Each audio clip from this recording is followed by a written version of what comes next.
Hello student, स्वागत है आप सभी का आपके अपने यूट्यूब चैनल परीक्षा टेस्ट पर।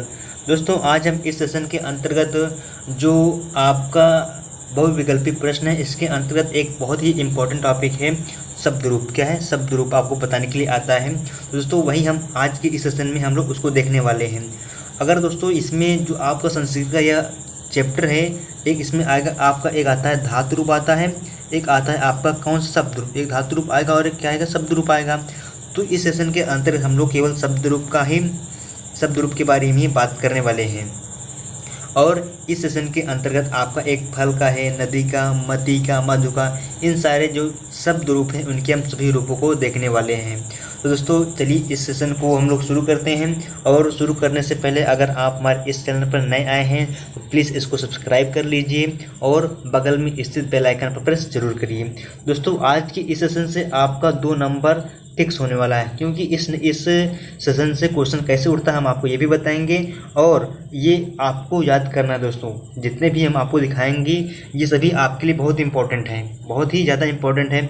आपसे क्वेश्चन इस तरह पूछेगा, आपको देगा कि फले में आपको बताना है कि कौन सी विभक्ति है और कौन सा वचन है। आपको बताना है कि फले में कौन सी विभक्ति है और कौन सा वचन है। तो आप लोग बता सकते हैं। अगर जब तक आपको ये चीज़ याद नहीं रहेगा तब तक आप इसको बता नहीं सकते हैं, इसलिए इसको आपको याद करना बहुत ज़रूरी है ना। तो आप लोग देख रहे हैं यहाँ पे, तो जो फले है ये द्विवचन है। कौन सा वचन है? द्विवचन है और प्रथमा विभक्ति है। कैसा है? प्रथमा विभक्ति है। लेकिन ये तो हम लोग देख के बता रहे हैं। अगर आपको ये याद नहीं रहेगा तो आप जो एग्ज़ाम देने जाएंगे तो वहाँ पे कैसे बता पाएंगे। तो इसलिए ये आपको याद करना बहुत ज़्यादा ज़रूरी है। तो दोस्तों चलिए इसको हम लोग शुरू करते हैं। और दोस्तों एक बात और, जो संस्कृत का वचन होते हैं, संस्कृत 3 वचन होते हैं। एक वचन होता है, द्विवचन होता है और बहुवचन होता है। लेकिन हिंदी में क्या होता है? एक वचन और बहुवचन होता है, बस द्विवचन नहीं होता है। वैसे ही अगर हिंदी की बात करें तो हिंदी में स्त्रीलिंग होता है, पुरुषलिंग होता है। लेकिन अगर संस्कृत की बात करते हैं तो स्त्रीलिंग, पुल्लिंग और नपुंसकलिंग 3 लिंग होते हैं, है ना। ये आप डिफरेंस समझ लीजिए। हिंदी में 2 वचन होते हैं और संस्कृत में 3 वचन होते हैं, एक वचन, द्विवचन, बहुवचन।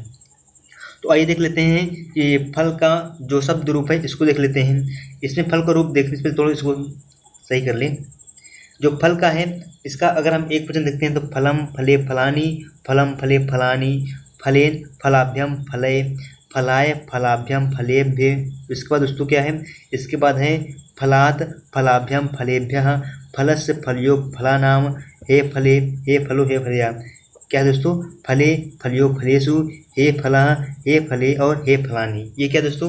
फल का शब्द रूप है। क्या है? फल का शब्द रूप है। अरे ये क्वेश्चन आपसे कितनी बार पूछा है? 2013 में पूछा है, 16 में पूछा, 17 में पूछा, 22 में पूछा है ना। ये देखिए फलियो, ये कितना इंपॉर्टेंट है। 13 में पूछा, 16 में पूछा है, 18 में पूछा है, 19 में, 20 में, 21 में और 22 में भी पूछा है। दोस्तों ये आपके लिए बहुत ही ज़्यादा इंपॉर्टेंट है। इसे क्वेश्चन कैसे बताएगा? आपको दे देगा कि फलियों में विभक्ति और आप इसका वचन बताइए। फलियों में आप इसका विभक्ति बताइए, तो षष्ठी विभक्ति है और वचन कौन सा है? द्विवचन। कौन सा ये चला रहा है? द्विवचन है। तो इस तरह से आपका वो आंसर करेक्ट करेगा। और बहुत से बच्चे क्या करते हैं दोस्तों, उनको याद ही नहीं रहता है कि कौन सा नंबर है ये। तो इस तरह क्या करते हैं वो, उनका ये क्वेश्चन गलत हो जाता है, ये क्वेश्चन उनका ये गलत हो जाता है। तो दोस्तों ये क्या था? फल का शब्द रूप था। आइए अगला देखते हैं। अगला किस चीज़ का है? अगला है जो मति का है। किसका है? मति का है। मति का इसका अर्थ होता है दोस्तों बुद्धि होता है। क्या होता है? बुद्धि होता है। तो इसका हम लोग शब्द रूप देख लेते हैं। क्या है इसका शब्द रूप? एक वचन, द्विवचन, बहुवचन। ये तो इसमें सब में रहेगा दोस्तों। और ये प्रथमा विभक्ति, द्वितीय, तृतीय, चतुर्थी, पंचमी, ये भी क्या रहेगा? सभी में रहेगा। केवल आपका यह चेंज हो जाएगा। मति ही, मति, मतया, मति, मति, मति ही, मत्या, मतिभ्या, मतिभिः, मत्ये, मत्ये। दोस्तों यहाँ यह ध्यान रखिएगा, ये 2 जो चतुर्थी विभक्ति एक वचन है, इसका 2 होता है। चाहे आप मत्ये लिखिए चाहे मतये लिखिए, कुछ भी लिखिए, आपको जो याद रहे। वैसे तो आप लोग दोस्तों दोनों याद करिए, क्या पता एग्जाम में कौन सा दे दे, इसलिए आपको दोनों याद रखना है। मत्ये भी याद रखना है और मतये भी याद रखना है। मतये, मतिभ्याम, मतिभ्यः। हो गया इतना। आगे बढ़ते हैं। आगे कह रहा है कि मत्याः मतेः मतिभ्याम मतिभ्यः। इतने दोस्तों को पंचमी विभक्ति तक हम लोग कंप्लीट कर लिए। आगे देखते हैं षष्ठी विभक्ति क्या कह रहा है कि मत्यः मते मत्यो मतीनाम, मत्याम मतोः मत्यो मतीषु, हे मते हे मति हे मत्याम। ये क्या था दोस्तों? मति का शब्द रूप था। क्या था? मति का शब्द रूप था। दोस्तों हम जितना आपको ये मीटर दे रहे हैं, इससे बाहर का नहीं आएगा, ये मेरी पूरी गारंटी है, 100% गारंटी है, इससे बाहर का नहीं आएगा, इसके बाहर का बिल्कुल नहीं आएगा। क्वेश्चन कैसे बताएगा? आपको पहले बता चुके हैं कि आपको दे देगा कि मत्या में कौन सी विभक्ति वचन है, तो आप क्या बताएंगे? षष्ठी विभक्ति है। कौन सी विभक्ति? षष्ठी विभक्ति है। और कौन सा वचन है? एक वचन है। कौन सा वचन है? एक वचन है। आप लोग देख लीजिए कितनी बार पूछा है। 14 में पूछा था, 15 में पूछा है, 16 में पूछ लिया है, 17 में, 18 में, 19, 20, 22, यानी ये लगातार पूछते चला आ रहा है, लगातार पूछते हुए चला आ रहा है। इसलिए क्या हुआ दोस्तों, ये भी क्या हो आपके लिए बहुत ज़्यादा इम्पॉर्टेंट बन गया है। आइए अगला देखते हैं। अगला क्या है? अगला है मधु का। मधु का दोस्तों शब्द रूप देख लेते हैं। इसमें क्या है? मधु, मधुनी, मधुनी। आप दोस्तों इसमें ये ध्यान रखिएगा, जैसे छोटा ऊ की मात्रा है, बड़ा नी की मात्रा है।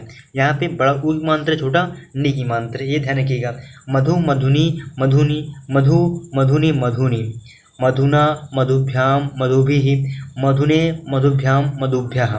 इसके बाद दोस्तों क्या है? इसके बाद है मधुनः, मधुभ्याम, मधुभ्यः, मधुनः, मधुनोः, मधुनाम, मधुनी, मधुनो, मधुसु, हे मधु, हे मधु, हे मधुनी, हे मधुनी। दोस्तों ये क्या था? मधु, यानी मधु का जो शब्द रूप होता है वो था। तो दोस्तों यहाँ पे टोटल हम आपको 4 शब्द रूप देंगे, 4 संज्ञाओं का शब्द रूप देंगे। आपको उसमें चारों का चारों याद करना है, क्योंकि आपका केवल इसमें से एक क्वेश्चन बनेगा, और वो क्वेश्चन किस शब्द रूप से बन जाए ये कोई कंफर्म नहीं है। इसलिए क्या करना पड़ेगा? आपको चारों याद करना पड़ेगा। और दोस्तों ये जो इसमें पैटर्न होता है ना, पैटर्न जो याद करने का बहुत सिंपल होता है, सब बहुत सेम रहता है। अगर आप थोड़ा कंपेयर करेंगे, एक दूसरे से तुलना करेंगे, तो बहुत सिंपल से आपको याद हो जाएगा, क्योंकि एक दूसरे से ये दोनों मिलते रहते हैं, है ना। अब अगला देख लेते हैं। अगला है नदी का। नदी का क्या है? शब्द रूप है। इसमें देख लेते हैं, ये भी बहुत इंपॉर्टेंट है, क्योंकि अधिकांश क्वेश्चन इसी में से बन जाता है। इसमें क्या है? नदी ही नद्यो नद्यः, नदीम नद्यो नदीः, नद्या नदीभ्याम नदीभिः, नद्ये नदीभ्याम नदीभ्यः। ये क्या है दोस्तों? नदी का शब्द रूप है। इसके बाद क्या है? इसके बाद है नद्या नदीभ्याम नदीभिः, नद्यः नद्यो नदीनाम, नद्याम नद्योः नदीसु, हे नदी हे नद्यो हे नद्या, हे नदी हे नदो हे नद्या। दोस्तों ये क्या था?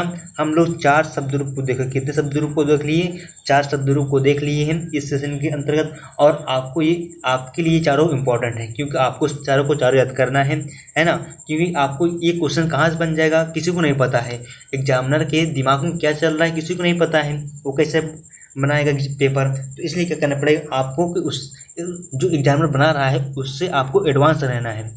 जो आप पेपर में देने जा रहा है उसका आपको 4 गुना याद होना चाहिए। कितना होना चाहिए? 4 गुना याद करके जाना चाहिए कि वो कहाँ से पूछेगा हमसे, एग्जामिनर हमसे कहाँ से क्वेश्चन उठाएगा, जहाँ से उठाएगा हम वहाँ से आंसर देंगे। इस तरह से आपको याद होना चाहिए, है ना। तो दोस्तों आज का सेशन यहीं पर समाप्त होता है। आपको ये मेरा सेशन कैसा लगा प्लीज़ कमेंट बॉक्स में ज़रूर बताइएगा। और आपको ये मेरा वीडियो पसंद आया है तो इसको ज़्यादा से ज़्यादा लाइक करिएगा और अपने दोस्तों के पास शेयर करिएगा। ओके दोस्तों, thanks for watching my video.